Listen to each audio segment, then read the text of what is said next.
Welcome to our channel. Let's begin the journey. Hey everyone, and welcome to The Explainer. Today, we're taking a look at a completely fascinating paradigm shift happening right now in modern engineering, advanced light water reactors, and the sheer power of passive safety. You know, for decades, the nuclear industry has relied on incredibly complex machinery to keep things safe. But today, we're exploring how engineers are actually stripping away all that mechanical clutter and leaning into the fundamental, unbreakable laws of physics instead. It's an amazing journey from mechanical complexity to elegant thermodynamic simplicity. Okay, let's dive into this core conflict. On one side, we have active safety. Historically, if a reactor needed emergency cooling, it relied on a chain of active events, things that literally require continuous electrical power, highly complex mechanical pumps, and direct human intervention to operate correctly. But on the other side, we have passive safety. And guys, this is the future.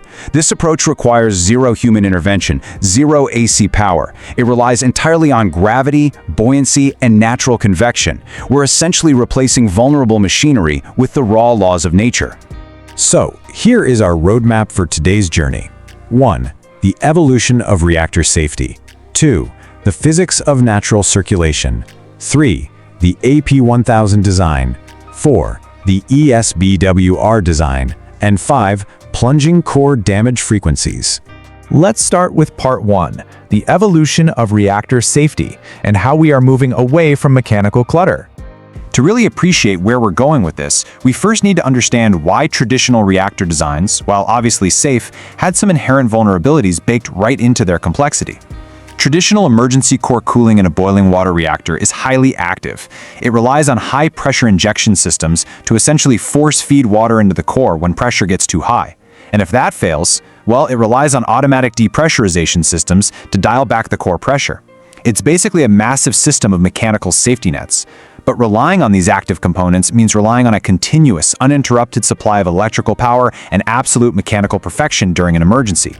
We're talking miles of complex piping and hundreds of valves and pumps. And every single one of those moving parts, yeah, that's a potential point of failure. Moving on to part 2, the physics of natural circulation. Think of this as the central heating metaphor. So, engineers eventually realized something brilliant. To eliminate these mechanical vulnerabilities, they didn't need to invent better pumps. They just needed to step back and let nature do the heavy lifting. The fundamental principle at play here is buoyancy-driven convection. Simply put, this is fluid motion generated by density differences that pop up because of temperature gradients. And the best part? It acts entirely independently of any active mechanical pumping. A really fantastic way to wrap your head around this is to think about a household central heating system.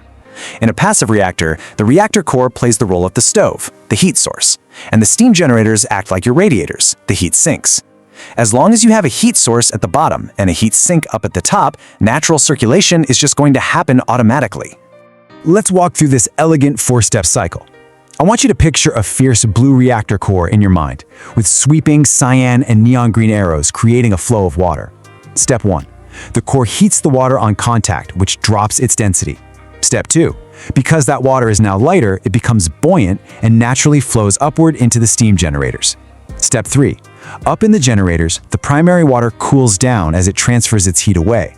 And finally, step 4, because it cooled down, its density increases, and good old gravity pulls that heavier, denser water right back down into the reactor to start the entire cycle all over again. It is a continuous, self-sustaining loop of cooling powered by absolutely nothing but physics.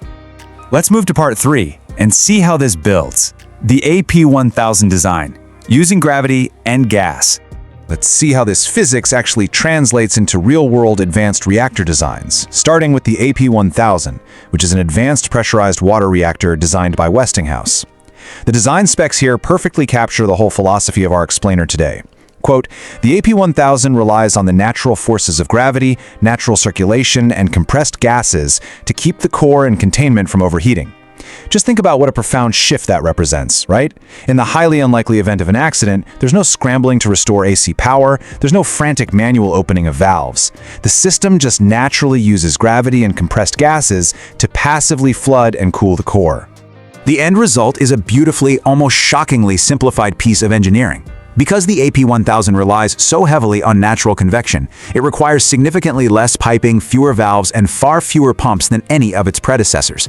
And this stark, simplified design doesn't just drastically increase safety by stripping away those potential failure points, it actually streamlines the whole construction process globally.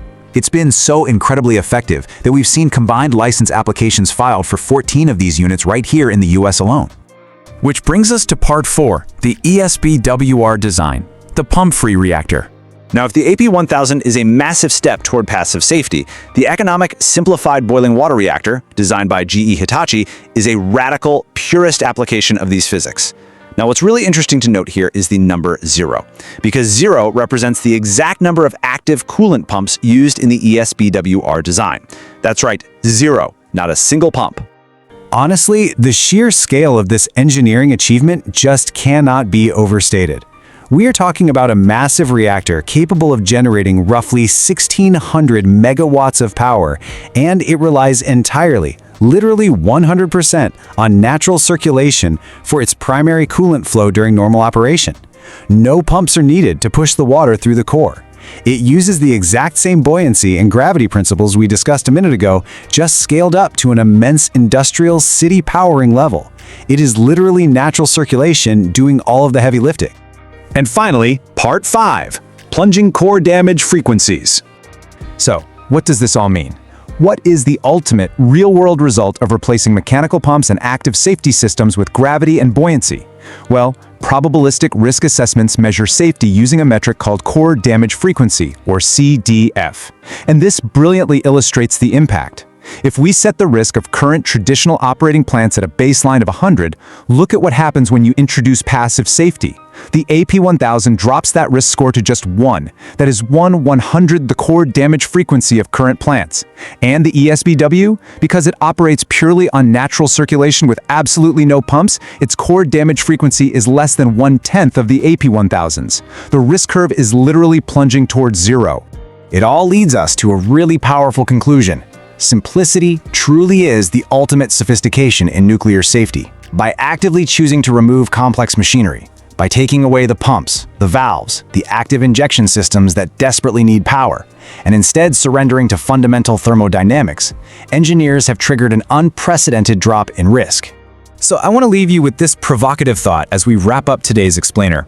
In our constant quest for advanced technology, we almost always assume that we need more complex machines, right? More parts, more computers.